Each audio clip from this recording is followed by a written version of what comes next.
Non, tout de suite. Sarah, bonjour et bienvenue au Startup Lab. Bonjour. Alors, ce que je voudrais qu'on fasse déjà pour commencer, c'est est-ce que tu peux tout simplement te présenter, raconter un petit peu ton parcours jusqu'à ta boîte actuelle et qu'est-ce qui a fait que tu es devenu entrepreneur? Ok. Alors moi, j'ai une formation plutôt scientifique. Enfin, j'ai fait des mathématiques. Donc j'ai quitté l'ENSA et Dauphine en mathématiques en 2011, si je dis pas de bêtises. Et j'ai commencé en faisant du trading algorithmique. Donc en faisant du code en C# pour programmer des algorithmes pour passer des ordres sur la bourse. J'ai fait ça pendant 2 ans et puis j'ai voulu changer. En plus, il y avait pas mal de contraintes qui arrivaient. C'était du trading à haute fréquence, donc il y avait la possibilité. Il réfléchissait à mettre des coûts sur chaque transaction, etc. Donc ça devenait assez compliqué à gérer. Et donc j'ai changé. J'ai rejoint un cabinet de conseil en stratégie qui s'appelle Equimetrix. Plutôt côté data science. C'était une expérience assez incroyable. L'entreprise, je la recommande vivement. Et donc, ça a duré 3 ans. J'ai travaillé pour des clients comme Air France, comme Direct Assurance, comme Google France, AXA Suisse et d'autres. Et c'était vraiment très agréable. Mais j'avais toujours dans l'idée de vouloir entreprendre depuis très jeune. Donc, c'était une volonté. Equimetrix Pourquoi? ouvrait. Ouais, Pourquoi? Je me permets de te couper à ce ouais, niveau-là parce pas de qu'on souci. n'entend pas souvent, et un de nos précédents intervenants disait qu'il est devenu entrepreneur un peu par hasard. Toi, tu dis que tu as toujours eu envie d'entreprendre. Qu'est-ce qui a fait que tu avais envie d'entreprendre? Ouais. Alors, je sais pas, c'est assez compliqué comme question. Je pense qu'il y avait ce besoin de liberté. Je pense que j'ai vraiment, enfin, alors, faussement, hein, là, je me rends compte qu'au final, c'est pas du tout, on n'est pas beaucoup plus libre, mais il y avait cette envie de liberté, potentiellement de créer, de pas être dépendant des autres. Et donc, c'était assez drôle parce que quand j'étais petite, je faisais payer à mes parents l'entrée de la chambre. J'avais mis je sais plus comment ça s'appelle, pour ce qu'on met sur les meubles en bois pour que ça soit bien lissé, un produit. Je l'avais mis sur le sol et c'était du lino. Donc en fait, quand on le met sur du lino, ça devient une patinoire. Et donc je faisais payer l'entrée de la patinoire à mon frère et à mes parents. Donc j'avais toujours eu envie quand même de faire ça et j'avais pas mal de petits jeux dans ce sens-là. Et je pense qu'il a été le déclic, par contre, c'est que chez Equimetrix, il y avait l'ouverture de bureaux à New York. Et donc, moi, je me disais, bon, OK, ça sera mon aventure entrepreneuriale quelque part si j'ouvre ces bureaux avec eux. Et au final, ça ne s'est pas fait. Et donc là, je me suis dit, bon, bah, OK, ça ne se fait pas. Donc là, c'est à moi de me jeter dans le grand bain. Et donc, j'ai lancé mon entreprise. En plus, ça commençait à être aussi l'âge où je considérais que c'était bien de le faire. Bon, après, il n'y a pas d'âge pour entreprendre, mais de mon point de vue, je me disais, OK, après, ça va faire tard. Là, tu as acquis un peu d'expertise. Maintenant, tu te lances. Et donc, je me suis lancée dans le monde entrepreneurial. Au début, j'étais seule. J'avais cherché un cofondateur. J'en avais trouvé un. On avait commencé quelques projets ensemble. Puis au final, ça fonctionnait pas tous les deux. Donc j'ai arrêté. Puis je me suis dit, ça sert à rien d'attendre un cofondeur. Autant se lancer tout de suite. Et donc j'ai créé mon entreprise. Et puis par chance, j'ai été sur un hackathon. Donc j'ai fait pas mal de hackathons. Et sur un des hackathons, j'ai rencontré Yanis Karjana, qui est cofondateur d'IDETA. Et il m'a rejoint pour créer ce qui est maintenant IDETA, donc une plateforme qui permet de créer facilement des chatbots, des voicebots, des callbots de manière très simple et en no-code. Voilà. Voilà un petit peu le parcours. Ok, super intéressant. Euh, Pourquoi cette idée en particulier? Alors, quand j'ai quitté Equimetrix, j'avais dans l'idée, enfin, en tout cas, moi, je suis plutôt du tempérament, enfin, je suis plutôt un tempérament timide, réservé, donc je me suis améliorée. Mais je suis plutôt timide. Et en fait, quand j'allais, par exemple, en boutique, il y avait deux choses qui me dérangeaient. D'une part, j'avais pas spécialement envie qu'un vendeur me parle. J'étais pas à l'aise avec le fait d'avoir des vendeurs qui viennent me conseiller sur mes vêtements, sur le choix de mes vêtements, qui m'ouvrent la cabine pour voir comment j'étais habillée. Et en même temps, sur Internet, sur la vente en ligne, c'était assez perturbant aussi parce que je ne sais pas si vous avez déjà fait l'expérience, si vous êtes des acheteurs, mais quand on met par exemple pantalon et qu'on est sur un site d'une marketplace ou autre, on a une centaine de pages de pantalons. C'est infernal. Enfin, moi, j'abandonne au bout de la première page. Et pour autant, il n'y a pas l'expertise.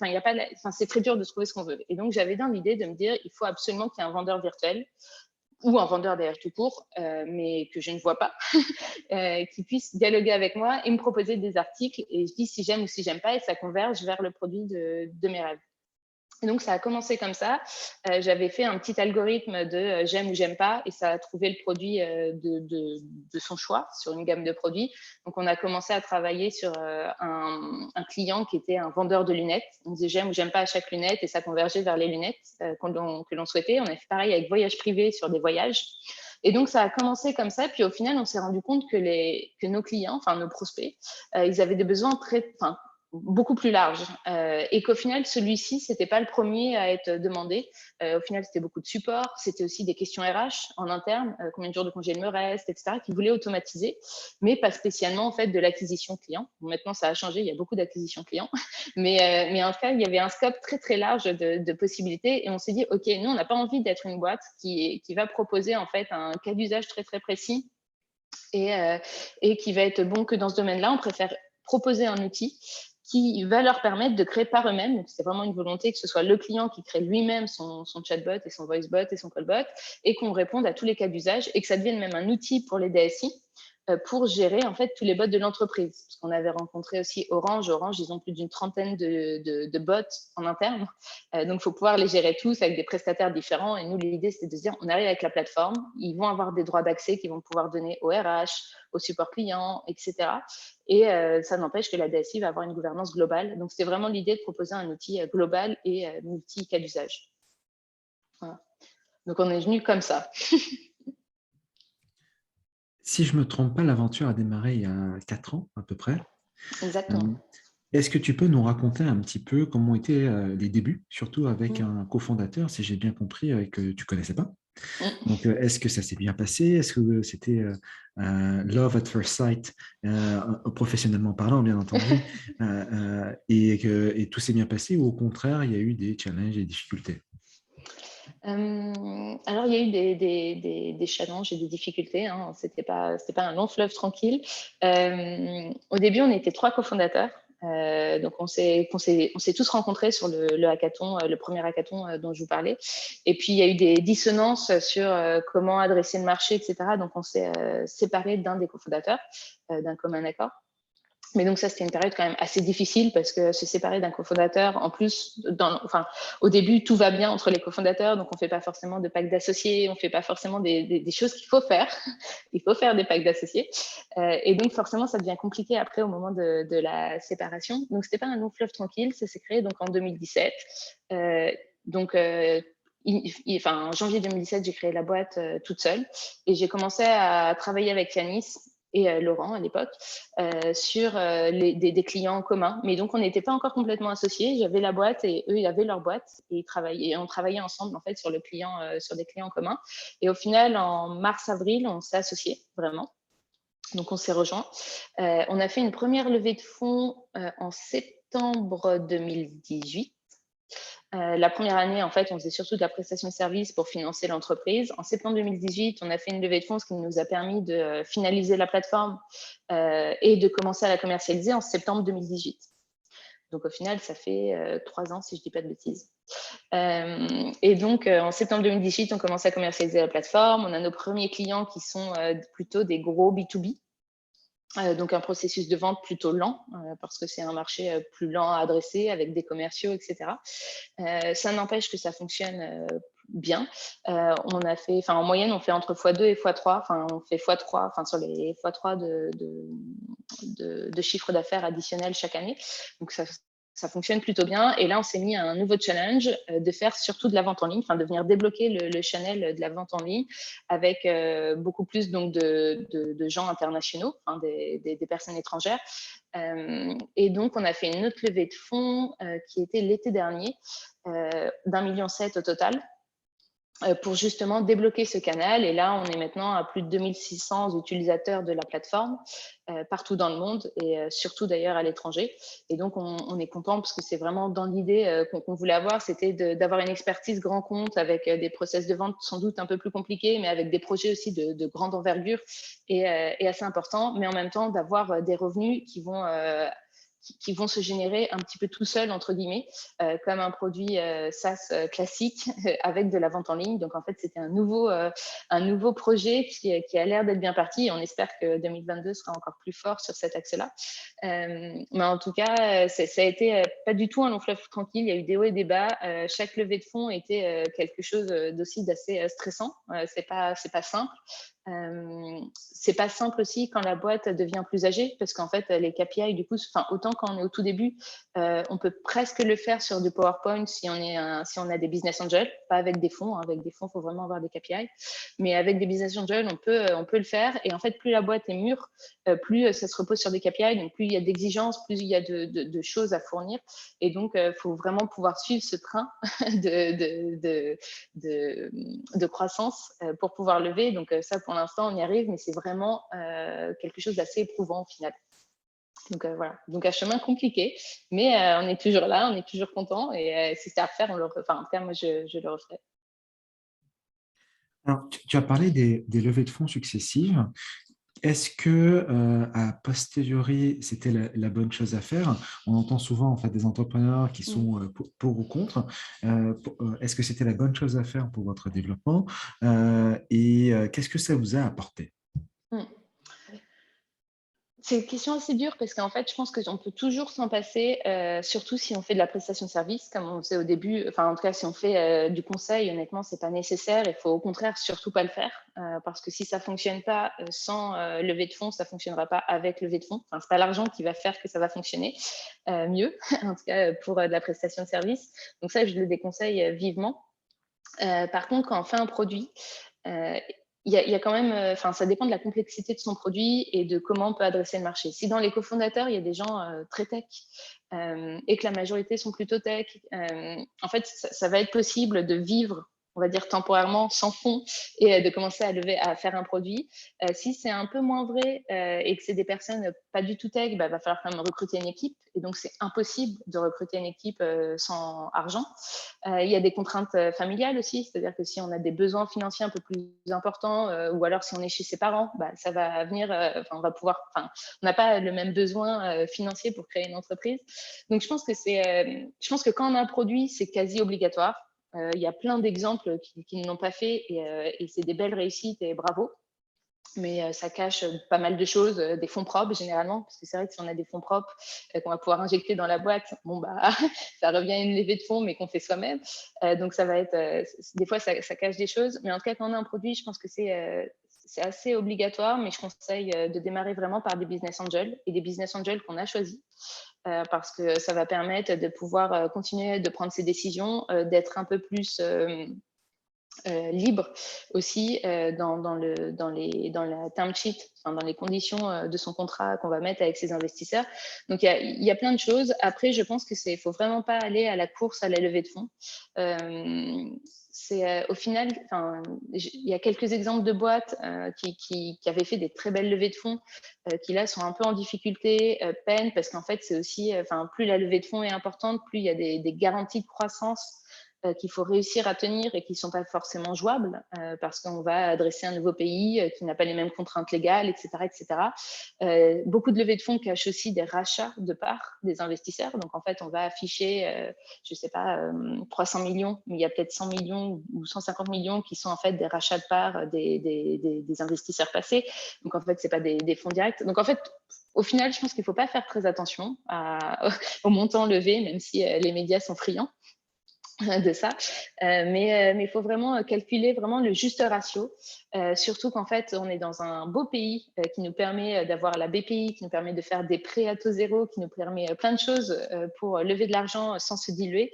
Et donc je pense que c'est important au final faire vraiment le bon ratio de combien j'ai besoin, ne pas forcément lever beaucoup plus, parce que si on n'y arrive pas avec le montant dont on avait besoin, c'est peu probable qu'on y arrive avec un peu plus. Donc c'est compliqué et je pense qu'au contraire, il faut trouver des petits moyens de venir débloquer ces problèmes autrement que financiers, mais c'est quasi inévitable quand on crée un produit de mon point de vue.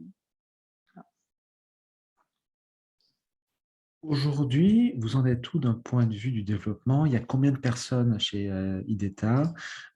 Et est-ce que tu peux nous en dire un peu plus sur ton rôle à toi au jour le jour?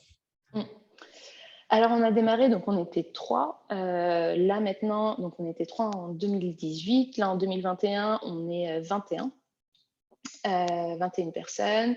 On a donc on est là, on va atteindre à peu près le million d'euros de chiffre d'affaires sur cette année, avec une grande partie, enfin plus de 80% qui sont des récurrents. Voilà, et aussi dû à la vente en ligne. Donc ça, c'est une très bonne nouvelle pour nous parce que ça débloque beaucoup de choses.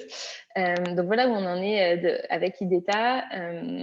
Moi, sur mon rôle au jour le jour, en fait, il évolue, j'ai l'impression, tous les 3 mois, tous les 3-4 mois. Au début, je travaillais encore sur des algorithmes, sur des choses un peu tech.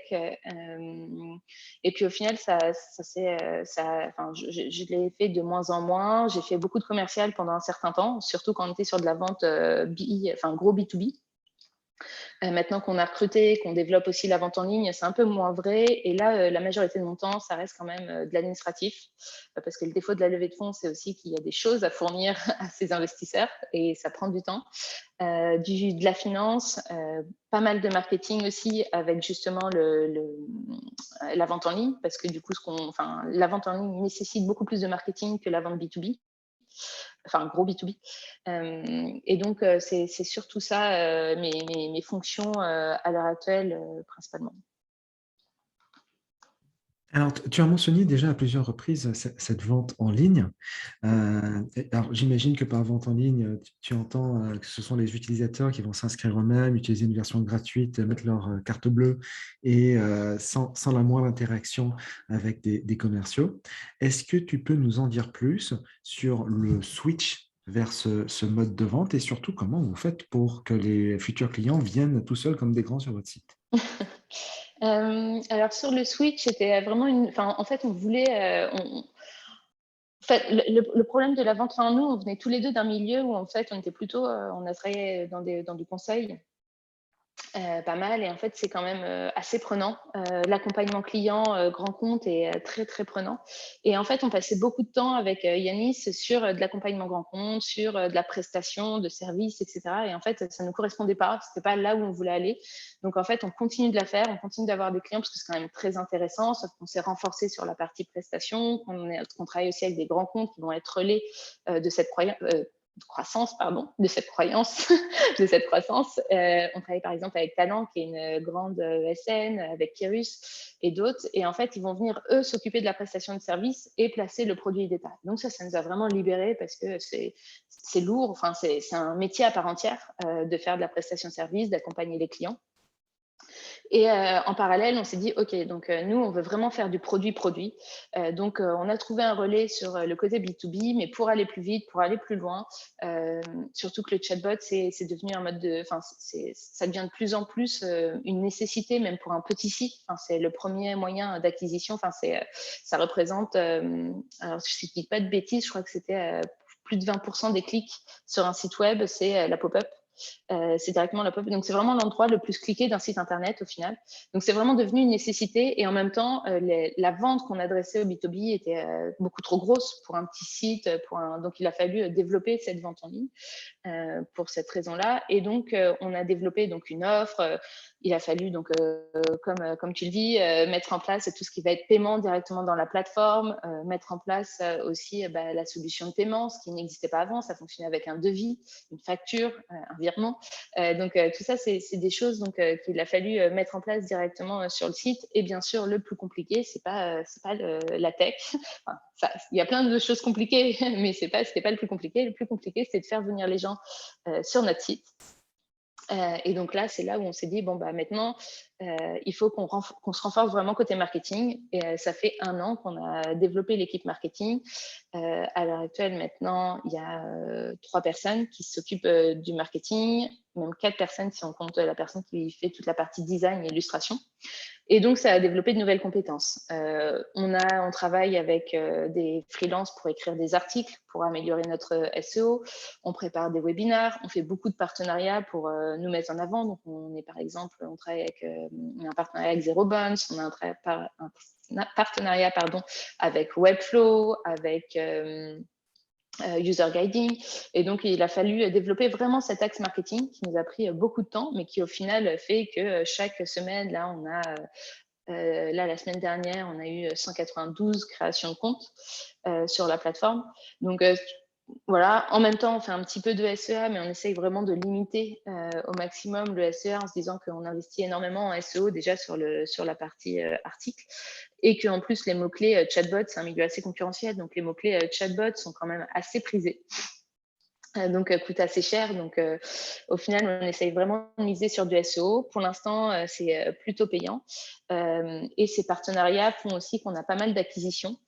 Par exemple, sur Webflow, on a beaucoup de clients, enfin, on est sur la marketplace de Webflow, on a beaucoup de clients qui viennent de Webflow parce on permet de personnaliser énormément le chatbot. Enfin, tout est personnalisable sur eData. Donc, en fait, ça permet de laisser libre cours à sa créativité. Et donc, c'est un peu la demande des gens qui viennent via Webflow. On est sur Slack aussi, sur la marketplace de Slack. Donc, en fait, on a essayé d'être visible un peu partout. Et le dernier petite chose, c'est qu'en fait, sur les versions pas chères de la plateforme, on a un Powered by Data qui est obligatoire. Et on a aussi quand même un bon flux de personnes qui viennent via le Powered by Data se créer des comptes. Donc après, il y a forcément toutes les parties analytics qu'on a mis en place en utilisant Google Analytics. On utilise beaucoup d'outils pour regarder ce que les gens font sur la plateforme, voir où sont les problèmes. Et là, ce qu'on est en train d'essayer de finaliser de faire, donc c'est pas encore fait, on espère que ça va se faire début 2022, mais c'est d'être sur AppSumo. Et AppSumo, je ne sais pas si ça parle à tout le monde, mais c'est une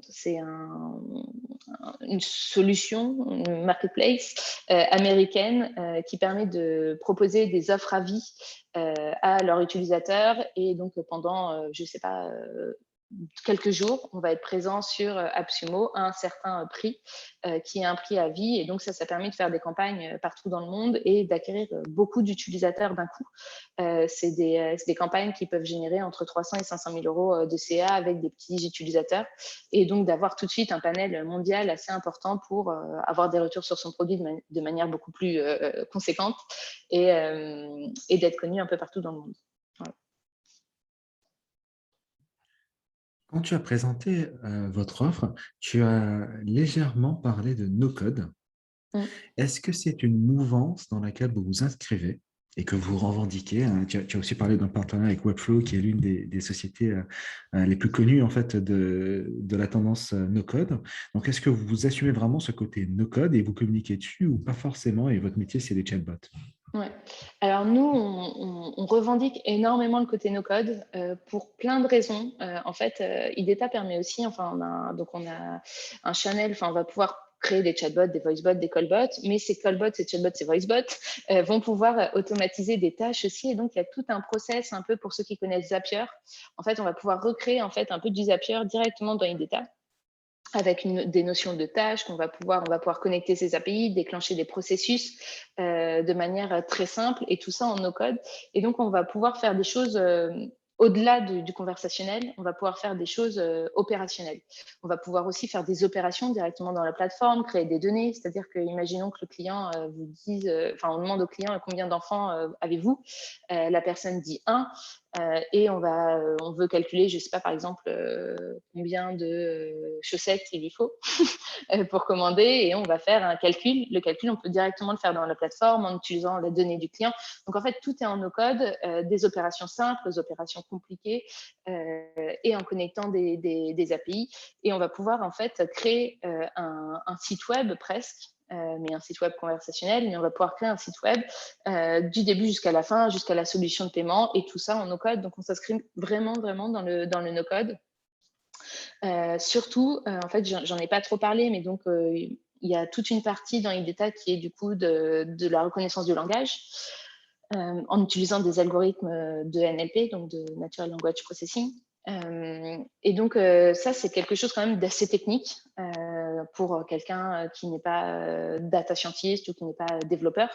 Là, nous, on l'a vraiment simplifié. La connexion, elle est simple. On va pouvoir choisir aussi son algorithme de reconnaissance du langage. Donc, par exemple, on a des clients qui sont en partenariat avec Google, donc ils vont choisir Google, mais d'autres que c'est avec Microsoft, donc ils vont choisir l'OS de Microsoft, etc., etc.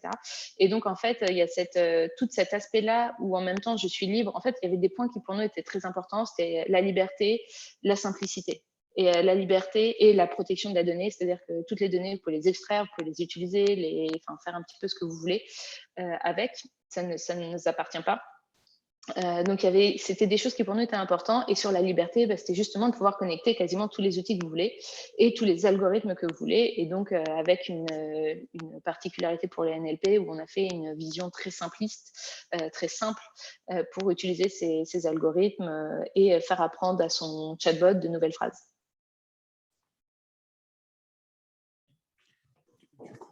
Comment toi tu envisages cet écosystème no-code et son évolution dans nos usages dans les prochaines années, hein.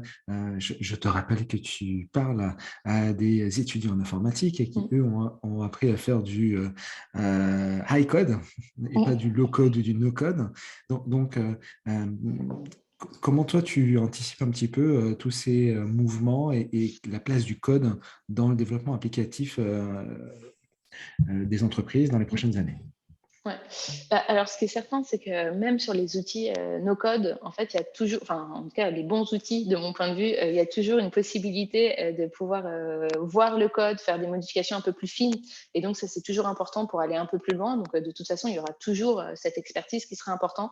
Mais ce qui est bien, c'est que ça permet en fait, pour moi, il y aura toujours plus, enfin, et c'est déjà le cas, en fait, il y a plusieurs niveaux de développeurs et de développement, d'ailleurs, en fonction. Donc, c'est-à-dire que typiquement, il y a de plus en plus d'écoles ou de formations très rapides pour être, entre guillemets, développeur. Et ça, c'est très bien parce que ça répond à un besoin. En fait, il y a quand même un besoin, enfin, tout devient technique, entre guillemets. Et donc, il faut pouvoir répondre à cette demande. Et ces développeurs-là, qui ont acquis une compétence très rapide, utilisent souvent donc, des produits plutôt no-code. Et c'est important parce que ça permet d'aller beaucoup plus vite, même pour un développeur, au final, même pour un développeur qui a une expertise importante, c'est super bien de les utiliser parce que ça permet d'aller beaucoup plus vite. Et ça va permettre de passer plus de temps sur des cas un peu plus complexes et qui sont le cœur de la société et qui nécessitent une expertise.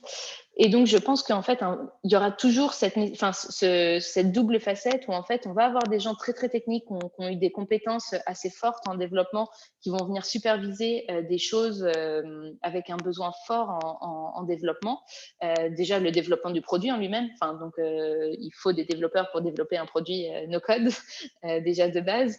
Et ensuite, même dans les grands comptes, ça se fait de plus en plus en slot, c'est-à-dire qu'il va y avoir des développeurs très compétents qui vont venir manager des personnes sans doute qui ont une expertise beaucoup plus no-code. Et ça va se faire de cette manière-là, mais dans tous les cas, la connaissance du code est obligatoire pour pouvoir faire même du no-code. Enfin, ça permet de gagner en logique, ça permet...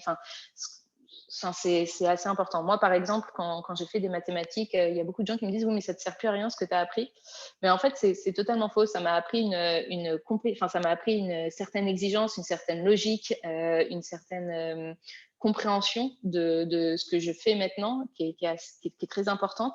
Et le développement, je pense qu'il y aura les développeurs réels, entre guillemets, qui vont continuer de travailler sur du code qui va être de plus en plus rapide, de plus en plus mieux fait, et ça va être très simple, enfin plus simple en tout cas, de mettre en place. Et ça va être beaucoup plus de la réflexion qu'il va falloir et une compréhension du problème.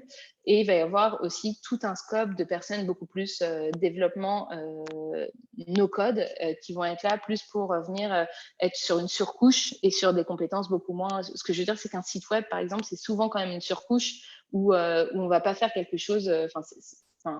La majorité des cas, en tout cas, parce qu'il y a des choses très bien faites, la majorité des cas, ça va être surtout une surcouche. Et ça, il y a besoin d'avoir plus une compétence à la limite design, marketing, etc. Et c'est super important que ces gens-là puissent avoir en fait un outil no-code qui soit géré au-dessus par un développeur, mais en tout cas que ces personnes-là aient la main pour le modifier. Donc pour moi, ça va juste se mettre en strat et se gérer de cette manière-là. On arrive doucement vers la fin de la partie enregistrée de notre discussion. Il me reste deux questions à te poser. La première, c'est les perspectives d'avenir pour IDETA. Jusqu'où est-ce que vous souhaitez aller? Quelles sont vos ambitions? Est-ce que vous avez une mission au-delà de tout ce que vous êtes en train de faire? C'est quoi un petit peu le endgame? Alors nous, notre mission, enfin en tout cas, ce qu'on essaye de faire, là où on a démarré par le chatbot, le voicebot et le callbot, mais l'idée globale, c'est d'à terme de devenir un outil d'automatisation au sens large. Et donc, on y va de plus en plus. On fait beaucoup de choses dans la plateforme qui permettent d'aller doucement vers cette migration. Mais le but ultime pour Edeta, c'est d'être vraiment un outil d'automatisation beaucoup plus sécurisé que peut l'être par exemple Zapier. Enfin, dans l'idée, on aimerait arriver à un niveau, à une utilisation à la Zapier, mais avec une sécurité de la donnée, une sécurité de toutes les automatisations beaucoup plus forte. Parce que là, en fait, pour ceux qui ont utilisé Zapier, c'est quand même, on peut vite contourner ça va pas, dès que ça va être cœur métier, il va falloir le recréer soi-même parce que c'est pas du tout sécurisé. Mais donc, on aimerait être un outil d'automatisation très sécurisé donc pouvoir faire du conversationnel, mais pouvoir faire des choses beaucoup plus complexes et arriver à instaurer ça dans les grosses entreprises. Pour beaucoup plus de sécurité. Donc ça, c'est vraiment l'idée, c'est de venir automatiser le maximum de tâches. Enfin, nous, on a une conviction, c'est que l'humain est fait pour innover, pour créer, pour réfléchir, pour communiquer, mais pas du tout pour faire des choses répétitives. Et donc, vraiment, on est pour l'automatisation. Ça ne supprimera pas d'emplois. Ça va au contraire permettre de passer beaucoup plus de temps sur comment créer, comment innover, comment communiquer et libérer énormément les services qui sont sollicités sur beaucoup d'axes en interne. Donc ça, c'est vraiment notre conviction. Dans les années à venir, nous, on développe de plus en plus le côté international. Donc on espère être d'ici 3-4 ans un leader mondial sur la partie automatisation. Ça se fera, ça se fera d'ici, en tout cas la partie automatisation et le switch. Je pense que d'ici 2 ans, on aura quelque chose de très très fort sur la partie automatisation au-delà du conversationnel. Mais donc, on espère être un leader mondial sur cette partie-là. Là, on a 2 axes principaux. On a un fort développement sur la vente en ligne, surtout en Inde, ce qui est assez étonnant. Mais ils ont sans doute, d'ailleurs l'Asie plus globalement, mais l'Inde particulièrement, ils doivent avoir l'habitude de chatbot, de callbot et d'automatiser. On a une forte demande sur cette partie-là. Et en parallèle, on a aussi donc les États-Unis, bien sûr. Donc nous, on essaye de se développer majoritairement sur ces 2 axes. C'est d'ailleurs pour ça que toutes nos coms sont plutôt en anglais, parce que ça répond à notre public actuel. Mais donc, on veut clairement prendre beaucoup plus de place sur la scène mondiale et en particulier sur de l'automatisation. Dernière question. Elle concerne ce qui t'a. Je reviens un petit peu à ma question originale qui était ce qui t'a donné envie de devenir entrepreneur. Est-ce que tu as des lectures, des vidéos, des articles qui, toi, t'inspirent particulièrement en tant qu'entrepreneur et qui pourraient inspirer les étudiants et ceux qui nous écoutent? Mm. C'est assez dur comme question parce qu'en fait, je lis beaucoup de choses, je regarde beaucoup de chaînes et à chaque fois, j'ai quand même toujours la sensation que. Alors, il faut le faire, hein, mais j'ai toujours la sensation que c'est relaté, que c'est revu, qu'il y a pas mal de choses. Donc, c'est toujours assez dur au final de recommander des choses. Je sais que Yanis est un fervent, adore justement lire des livres. Moi, j'ai plutôt la sensation, en fait, j'ai plutôt la sensation de me dire qu'en fait, il n'y a pas de bonne, il y a pas il y a plein de pièges à éviter, ça c'est certain, mais il n'y a pas de bonne pratique. Et au final, copier une pratique, c'est pas forcément bon parce que justement, vu que maintenant elle est communiquée, c'est limite un peu obsolète. Donc en fait, je pense qu'il faut mieux se réinventer et changer très rapidement. C'est-à-dire que si on voit que ça fonctionne pas, faut switcher, faut changer d'idée, faut en trouver une autre. Mais je suis pas persuadée qu'il y ait des choses. Je sais que j'avais lu Mom Project, qui était pas mal. Il y a Zero to One. Enfin, il y en a plusieurs que j'ai apprécié de lire, mais je suis pas sûre que que ça m'a rendu, enfin, c'est juste agréable à lire. Je suis pas sûre que ça m'a rendu plus pertinente sur ces sujets-là. Je pense que par contre, ce qui est très important et ce qui m'a beaucoup aidé, c'est plutôt parce que s'il y a un gap, hein, ce que je veux dire, c'est que les gens qui écrivent ces livres sont souvent des gens qui ont maintenant des boîtes de taille très conséquente ou qui l'ont vendu, mais donc en fait, c'est très loin de la réalité d'une startup qui se crée. Donc moi, ce qui m'a beaucoup aidé par contre, c'était les retours de d'autres start-upers, entrepreneurs avec qui j'ai pu échanger. Donc, on a été incubés dans pas mal d'endroits. On a été chez Willa, on a été au Village by CA, on a été chez Réseau Entreprendre, on a fait Wilco.